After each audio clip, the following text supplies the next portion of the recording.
ئەخیری 1423 هیجری نۆی ئابی 2002 لەسرە. ئایا دەگونجێت تەنها 5 لاپەڕە نووسین لە دەستگایەکی هەستیاری وەکو ئاسایشدا و بە قەڵەمی بەڕێوەبەرەکەشی زیاد لە 3 ساڵی پێ بچێت؟ هەروەها ئەگەر بە وردی سەیری ئەو 5 لاپەڕەیە بکەیت دەبینی لاپەڕەکانی 1 و 2 3 و 4 هەموو شتێکیان لە کڵێشە و ناونیشانی سەرەوە و وێنەی داڵ و ئارمی دەستگای هەواڵگری وەکو یەکە و یەک شێوەیە. بەڵام لە لاپەڕەی 5دا هەر یەکسەر لە جێی ئارمەکەی دەستگای هەواڵگری قسەیەکی سەدام حوسێن سەرکۆماری عێراقی ئەو کاتە هاتووە. پاشان لە هەر 4 لاپەڕەی یەکەمدا لە لای چەپی لاپەڕەکانەوە نووسراوە جمهوریەت العێراق، ڕئاسە الجمهوریە، جیاز المخابرات. بەڵام لە لاپەڕە 5دا ئەو زانیاریانە هەمویان بەم شێوەیان لێدێت: جمهوریەت العێراقیە، ڕئاسە الجمهوریە، ئەسکرتێر، مدیر الأمن العام. دیارە ئەو دەستگا و کەسانەی کە ئەم ساختەکاریەیان کردووە لە پەلەپەلیدا لاپەڕە و کڵێشەی دەستگای هەواڵگری و ئاسایشی گشتیان لێ تێکەڵ بووە. ئەگینا ناکرێت دەستگا هەواڵگریەکانی ڕژێمی بەعەز هێندە کەو دەبن. پاشان وەکو وتمان لاپەڕەکانی 1 تا 4 بە کڵێشەی دەستگای هەواڵگری زانیاریەکانیان لەسەر مامۆستا عەلی باپیر تێدا نووسراوە. بەڵام لە لاپەڕەی 5دا بەڕێوەبەری ئاسایشی گشتی ئیمزای لەسەر نووسراوەکە کردووە. لە هەمووان خۆشتر ئەوەیە کە ئەو 5 لاپەڕەیی کە کتێبەکە و زۆرێکی دیکەش لەو ڕۆژنامە و گۆڤارانەی پشتیان پێبەستووە تەنها لە لاپەڕەکانی 1 تا 4دا 17 جار وشەی الحەرەکە الحركة الإسلامية تێدا هاتووە کەچی لە لاپەڕەی 5دا هەموو شتێک دەگۆڕێت و ناو دەبێتە الجەماعە الئیسلامیە و جارێکی دیکەش وشەی الجەماعەی تێدا بەکاردەهێن و بەروارەکەش سەرەتاکەی دەبێتە 2000 واتە 2000 2001 2002. لەوانەیە ئەم تێبینی و وەڵام بەگاڵتەجاڕی دروستکەرانی ئەم فایلە بۆ مامۆستا عەلی باپیر لە هەموو سەرنجەکانی دیکە خۆشتر بێت. هەر لە بڕگەی دالی خاڵی 6دا نووسراوە داوامان کرد کە یەکێک لە سەرکردەکانی کۆمەڵ ئامادە بێت لە کاتێکدا ئەگەر عەلی باپیر بۆی نەکرا ئامادە بێت بۆ ناوەوەی بەغداد. ناوبراو ئاماژەی بەوەدا کە ئارام ناوێک کوڕی عەلی باپیر ئامادەیی هەیە بۆ هەمان مەبەست بێتە بەغدا. هەرچەندە مامۆستا عەلی باپیر هیچ کوڕێکی نییە بە ناوی ئارام، نە ناوی خۆی نە نازناویش، هەروەها کوڕەکانیشی لە ئێستادا کە ساڵی 2011 تەمەنیان هێندە نییە کە بتوانن باش دەم لە سیاسەت و کاری سیخوڕی و پەیوەندی بەستنیش وەربدەن. گەورەترین کوڕی مامۆستا عەلی باپیریش ناوی محەممەدە و لە دایکبووی ساڵی 1970. بەڵام کاچی وەرجێڕی ئەو بەناو بەڵگەنامانە چونکە بۆ خۆی باش زانیوێتی کە مامۆستا کوڕی ئابە و سیفەت و خەسڵەتەی نییە بە پراوێزێک بۆ بەدگومانی ئەو خزمەتەی کردووە و نووسیوێتی. مەبەست لێرەدا دڵسۆزی ئارامە بۆ عەلی باپیر نەک کوڕی ئەو بێت. بەڵام لێرەشدا تا ئێستاش کەس نازانێت ئەو ئارامە کێیە. مەگەر بە پێشبینی بڵین مەبەست کاک ئارام قادری سەرۆکی ئێستای فراکسیۆنی کۆمەڵی ئیسلامیە لە پەرلەمانی کوردستان. بۆ ئەوەش دەڵێن: 1.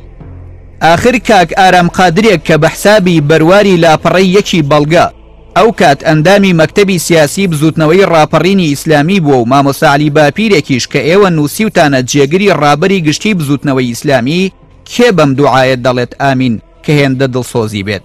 2. ئەگەر دەڵێن لێرەدا باس لە کۆمەڵی ئیسلامیە بەپێی بەرواری دوالاپەڕەی بەڵگا، ئەمە عوزر لە قەباحەت خراپترە، کەواتە لاپەڕەی 5ەم هەموو لاپەڕەکانی پێشووی بەدرۆ دەخاتەوە وەکو پێشتریش ئاماژەمان پێدا. نەکەر ئەوە بەڵکو لە سەرەتای ڕاگەیاندنی کۆمەڵی ئیسلامیەوە زۆربەی ڕاگەیاندنەکان بە تایبەتی نارەکانمان پێیان وابوو کە کاک ئارام قادر و مامۆستا عەلی باپیر ڕکەبەرێکی سەرسەختی یەکترین، نەک دۆستێکی دڵسۆز بۆ یەکتری. لە بەڵگەنامەی ژمارە 3دا کە بەرواری 15/1/2002 هەڵگرتووە و لە 3 لاپەڕە پێکاتووە و نهێنی و تایبەت و بەپەلەیە. لە خاڵی یەکدا باس لە هەوڵەکانی دەستگای هەواڵگری دەکات بۆ پەیوەندی بەستن لەگەڵ مامۆستا عەلی باپیر لە ماوەی ساڵ و نیوێکدا، واتە لە مانگی 6 1999ەوە نامەکە بەردەوام قسە لەسەر چۆنیەتی مامەڵەکردن لەگەڵ مامۆستا دەکات. لەپڕ لە لاپەڕەی 2-3دا لە خاڵی سێمدا باس لە چەند ڕووداوێکی نوێ و گرنگ دەکات کە لە ڕیزەکانی بزوتنەوەی ئیسلامیدا دروست بوون، کە لە 30/5/2001 بووە کە کۆمەڵی ئیسلامی دروست بووە. لەو خاڵەدا مامۆستا عەلی باپیر لە دۆست و هاوکارێکی گوێ لە مستی بەعسەوە بووە بە تاوانبار، واتە المجریم کە داقەکە بە عەرەبی دەڵێ. أسفرت عن انشقاق المجرم علي بابر في الزمرة المذكورة وتشكيل تنظيم جديد باسم جماعة الإسلاميين في كردستان العراق كچی هەردوای ئەم دێڕانە نامەنووسەکە بەڵێن و پەیمانی علی باپیر بۆ بەعز دووپات دەکاتەوە و دەڵێ إنه ما زال على العهد في خدمة العراق العظيم والرئيس القائد. لەلاپەڕە شەزدا کە نووسەر و ئامادەکاری کتێبەکە ناوی لێناوە نامەیەکی تری مامۆستا علی باپیر کە بە حیساب وێنەی نامەکەی مامۆستا علی باپیریشی لەبەری لای ڕاستی کتێبەکەوە داناوە، هەر بە بینینی سەرەتایی وێنەی نامەکە بۆ ئامادەکار و بۆ کەسێکی دیکەش دەردەکەوێت کە ئەم نامەیە هێندە بە ناڕێکی تەزویر کراوە کە بواری بۆ گومان نەهێشتووەتەوە.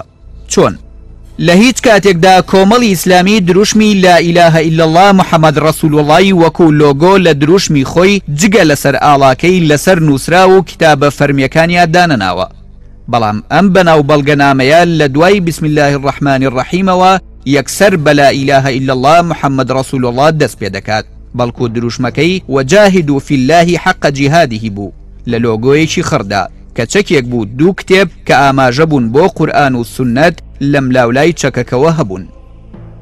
هەروەها لەو کاتەوەی کۆمەڵی ئیسلامی دروست بووە مامۆستا علی باپیر ئەمیری بووە.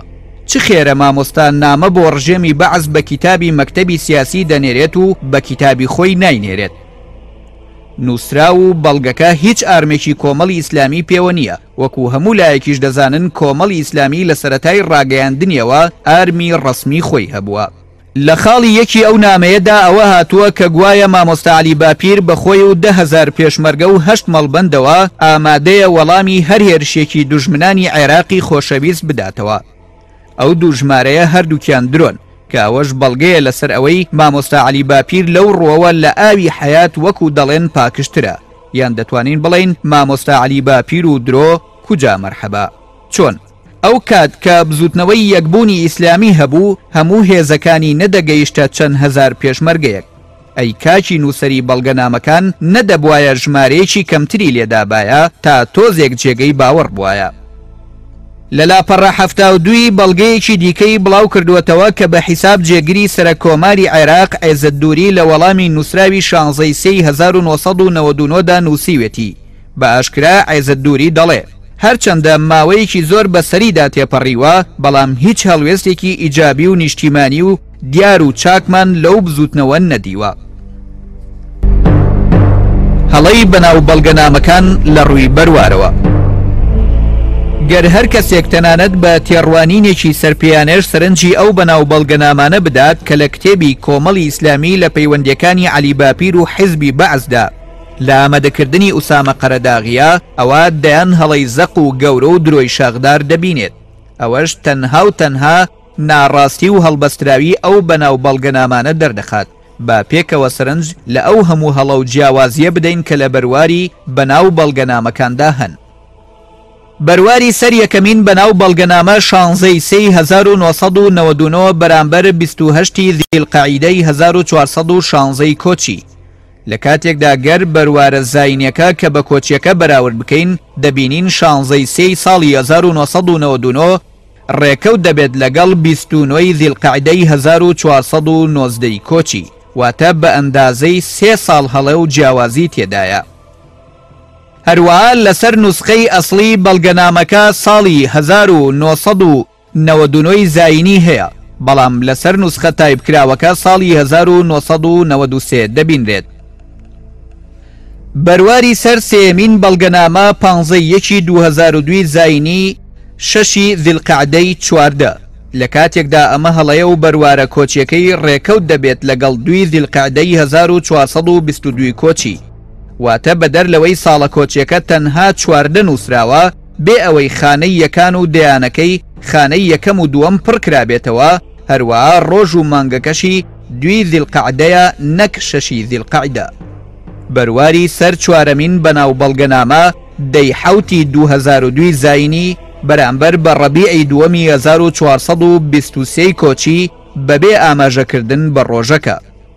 لە کاتێکدا ئەمە هەڵەیە و 17 2002 ڕێکەوت دەبێت لەگەڵ یەکی جەمادی یەکەمی 1423 کۆچی. بەرواری سەر نوسخە ئەسڵیەکە تەواو نییە، ئاماژە بە ڕۆژی مانگە کۆچیەکە نەکراوە، تەنها نووسراوە 21 ئەیلولی 2002 ڕەجەبی 1423 کۆچی لە کاتێکدا 21 ئەیلولی 2002 ڕێکەوت دەبێت لەگەڵ 15 ڕەجەبی 1423 کۆچی.